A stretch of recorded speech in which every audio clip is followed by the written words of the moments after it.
La ventaja de los sermones de diario es que podemos recorrer la palabra de Dios en sus pequeños detalles. Y hoy me ha parecido bien el tomar una pregunta que yo me había hecho hacía un tiempo y la había dejado apuntado durante más de un mes, y cuando la apunté dije, un día lo voy a compartir con todos vosotros. Y es que en muchos pasajes aparece como los profetas, los reyes, los sacerdotes son ungidos con el aceite. Y me pregunté, ¿era simplemente aceite o era algo especial? La respuesta está en Éxodo 30, 23. El Señor habló a Moisés: toma las mejores especias, toma de la mirra líquida 500 shekels. Un shekel eran 11 gramos de peso. Toma también de la canela que huele dulcemente, como mucho la mitad, esto es 250. Y 250 shekels de caña aromática y 500 de casia, medidos con el shekel del santuario. Había también un shekel más hacia el este, pero este era el shekel del pueblo de Israel, el del santuario. Y un hin, que era otra medida de peso, de aceite de oliva. Y harás con todas estas cosas un óleo sagrado para ungir, mezclado como lo hacen los perfumistas, y será un aceite santo. Fijaos que queda respondida la cuestión. Durante generaciones y generaciones, cuando se ungía, y se ungía a estos tres tipos de personas, los que se iban a sentar en el trono, también los sacerdotes, alguna vez los profetas, se les ungía con una mezcla de esto. Así lo había mandado Dios. Cada uno de los elementos tenía su propio aroma, pero juntos tenían un aroma mucho más fragante, mucho mejor. Aquí ya tenemos un primer mensaje, porque el óleo con el que se ungía representa la gracia que viene sobre la persona y se queda. Porque el aceite impregna, a diferencia del agua que lava y se seca. El aceite impregna. Es decir, simboliza la gracia que permanece. Hay distintos tipos de gracias. Hay gracias que son para un momento, pero hay otras gracias que tocan nuestra alma durante semanas o meses o más. Pues la gracia de Dios que venía en este óleo era una mezcla de sustancias de por sí aromáticas.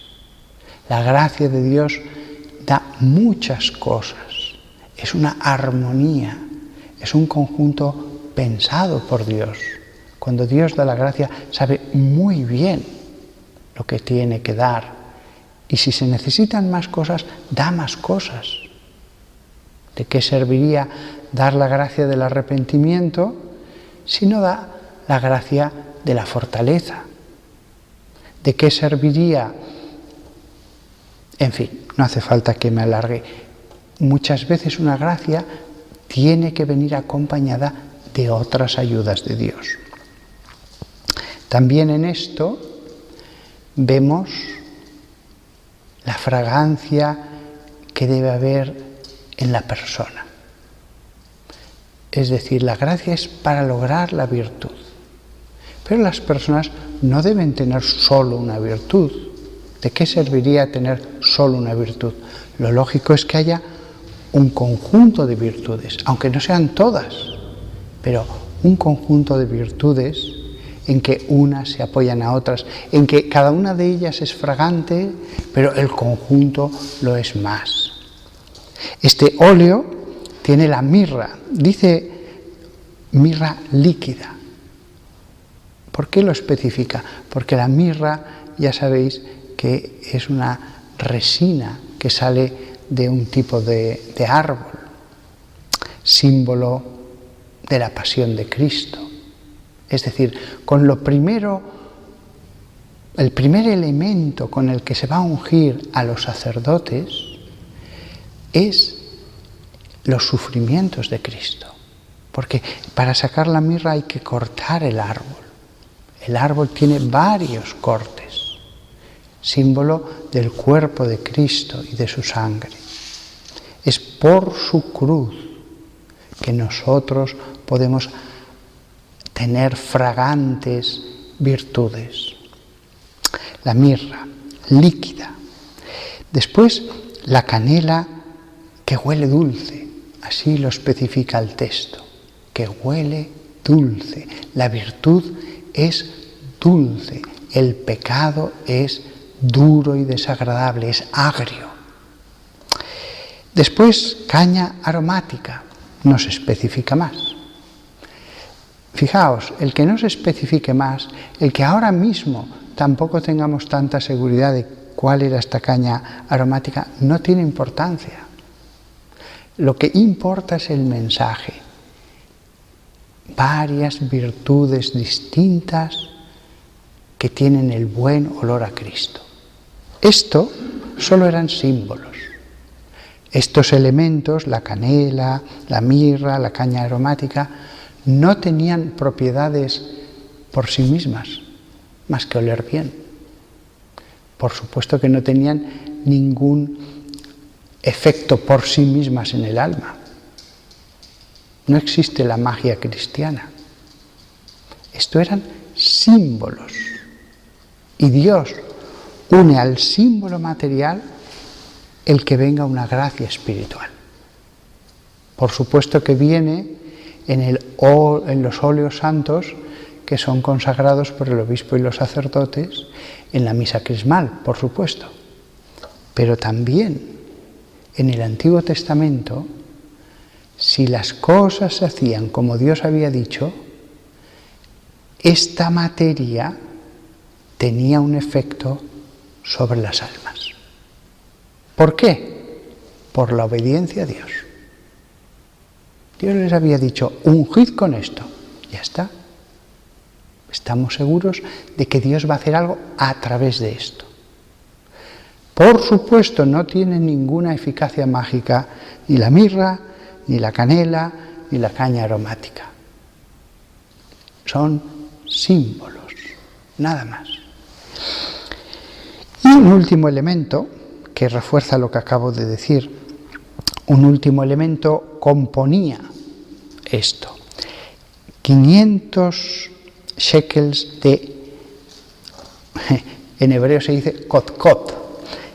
La mayor parte de todos los comentaristas lo traducen por casia. Pero aunque se traduzca por casia, el kotkot, no sabemos qué tipo de casia era, porque hay varios tipos de casia muy distintos entre sí, incluso de varias familias botánicas. La palabra kotkot viene de la raíz hebrea cabeza, corona, pero más no sabemos. Y el que no sepamos con seguridad qué planta era, también es un mensaje. Es como si Dios dijera, fijaos la belleza de la enseñanza que os doy, pero ya no importa mucho saber si era esta planta o lo otro. Quedaos con la esencia del mensaje, porque estas plantas no tenían por sí mismas una efectividad ninguna. Me da lo mismo si vosotros cuando ungís a los enfermos, la cabeza de los obispos, la frente de los que se confirman, el pecho de los catecúmenos, usáis en esas mezclas de los bálsamos, además del aceite, tal o cual perfume. Id al núcleo del mensaje. No os detengáis mal en los detalles. En los detalles nos podemos detener bien o nos podemos detener mal. Si quisiéramos, si consideráramos que la repetición material perfecta de estas cosas es absolutamente necesaria para obtener los efectos espirituales, ahora, en la época del Nuevo Testamento, nos equivocaríamos. Nos equivocaríamos. Lo que en la época del Nuevo Testamento importa es ver el mensaje que hay en cada enseñanza ritual del Antiguo Testamento, pero no la repetición material. Por eso en la misa y en las demás ceremonias de la Iglesia Católica no repetimos materialmente las ceremonias del Antiguo Testamento. A veces puede haber un pequeño matiz que nos recuerde esto o lo otro, pero no más. Y eso no es por casualidad, porque los primeros cristianos desde el principio lo tuvieron muy claro. Esto no es para ser repetido, es para ser leído y aprovecharnos nuestras almas. Así que la casia, el cuarto elemento. Se ha dicho de paso, los obispos cuando consagran los santos óleos en la catedral, el crisma se le mezclan perfumes, dice el ritual, pero no se especifica qué perfumes van a ser añadidos ni cuántos al aceite de oliva. El aceite sí que tiene que ser de oliva, porque el aceite de oliva tiene un simbolismo bellísimo, bíblico. De manera que el obispo puede decir, este año, pues vamos a mezclar perfume de rosas, esencia de rosas, en honor a la Virgen María. Otro año puede mezclar esencia de azucenas como símbolo de la pureza del alma. Otro año puede mezclar el perfume que aquella mujer rompió a los pies de Jesús, un jarrón de nardo. Es decir, hay libertad. Fijaos cómo cada año puede ser distinto, cada año puede tener símbolos distintos. Y cómo la realidad del Antiguo Testamento, en una continuidad bellísima, sigue en la época de la nueva alianza que somos nosotros. Esto hacían ellos y nosotros seguimos. Fijaos de nuevo cómo nuestros seguidores de Jesús, que son los protestantes, pues tienen buena voluntad, pero todo esto está cortado, no hay una continuidad. En la Iglesia Católica sí. Acabo con el texto que hemos leído.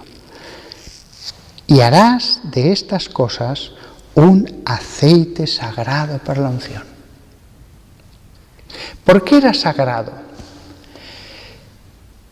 Yo creo, porque no nos consta en ningún lugar de la Biblia que se hiciera una oración sobre el aceite.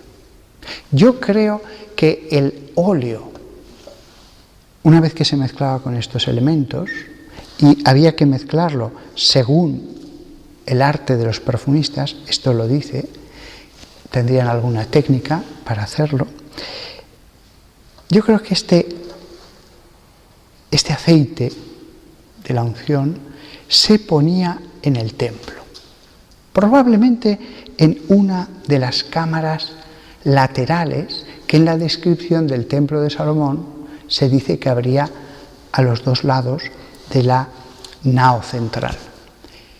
y que era bendecido no por una oración del sacerdote, por lo menos no nos consta, pudiera ser que el sacerdote en un momento dado orara a Dios y después hiciera este gesto universal que ya existía en esa época de imponer las manos sobre lo que se iba a bendecir. Pudiera ser fácilmente, pero a lo mejor solo era bendecido por estar en el templo de Dios. La presencia de Dios era la que volvía santo ese óleo. Las dos cosas no son incompatibles. Al principio no debía haber ninguna oración, porque no consta. Y si os habéis fijado, todos los asuntos rituales, tanto en el Éxodo como en Levítico, como en Números, son muy puntillosos, muy detallistas. Hay que hacer las cosas como Dios quiere. Sin embargo, esto no se menciona. Luego, probablemente al principio, solo este aceite se volvía santo por estar en el templo de Dios. Pero después, pienso, es muy difícil que el sumo sacerdote no dijera, vamos a invocar la bendición de Dios sobre este óleo con el que vamos a ungir las cosas más santas. Y probablemente se hicieron las dos cosas. En cualquier caso, el texto que hemos leído acaba con estas palabras de Dios. Será un óleo santo para la unción. Lo repite por última vez. Y eso está en la Iglesia Católica. Ya no lo tienen los judíos, porque ya no existe el templo, porque ya no existen los sacerdotes, se ha perdido cuál era la tribu levítica. En la que existe esto, en la que seguimos leyendo esto para nuestro aprovechamiento, en la que hacemos materialmente esto en su esencia, es en las catedrales de la Iglesia. Fijaos qué detalle tan bonito. El altar ha sido ungido con el Santo Crisma. Las manos del sacerdote que tocarán a Jesús también. Vuestras frentes en la confirmación, vuestra coronilla con el Santo Crisma, con que se unge toda la cabeza de los obispos, también en los ritos del bautismo. El pecho, también en el momento del bautismo, con el óleo de los catecúmenos. Sin embargo, las religiosas no son ungidas. ¿Por qué? Porque las religiosas son ellas las que se ofrecen en sacrificio, en holocausto a Dios. La religiosa, ella se hace ofrenda a Dios para ser consumida en el altar a través de la vida. No es ungida. Del mismo modo que si uno de vosotros hace un voto a Dios, Señor, nunca más voy a tomar dulces, nunca más voy a tomar alcohol, no se le unge, uno ofrece esa ofrenda. Sin embargo, el sacerdote, por pecador que sea, se le unge, porque lo mismo que el cáliz va a estar consagrado a Dios para las cosas sagradas. Y todo lo que tiene que ver con el servicio al altar sí que se unge, sí que se consagra, desde los tiempos de Moisés, y así ha sido en la Iglesia Católica. Mientras que lo que se ofrezca sobre el altar, sea el Cordero Pascual, sea las palomas que se ofrecían, las tórtolas, eso no. Solo lo que está en el servicio al altar y todos sus utensilios, y hasta el mismo lugar, pero no lo que está encima.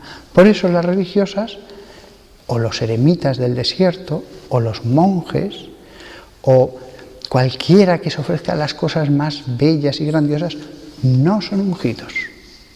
Pero el sacerdote, por razón de la tienda de la reunión, sí que es ungido.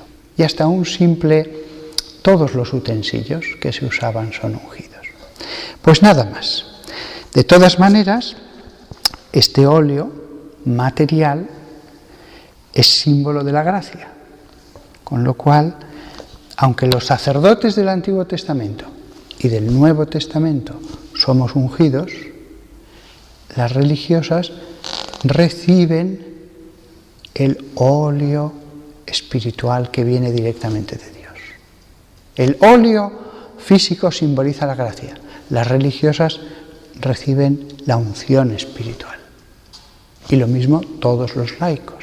Fijaos qué belleza hay en esta distinción y qué bien hecho está todo. Qué bien hecho está todo. Que todos nosotros, y esta es la conclusión, hoy, en este rito sagrado, que es la Santa Misa, hoy podemos recibir la unción que viene directamente de Dios. No mañana o dentro de un mes. Hoy podemos anhelar, pedir que al menos una gota de ese óleo sagrado, que es la gracia que penetra y permanece, caiga sobre nosotros en esta Eucaristía.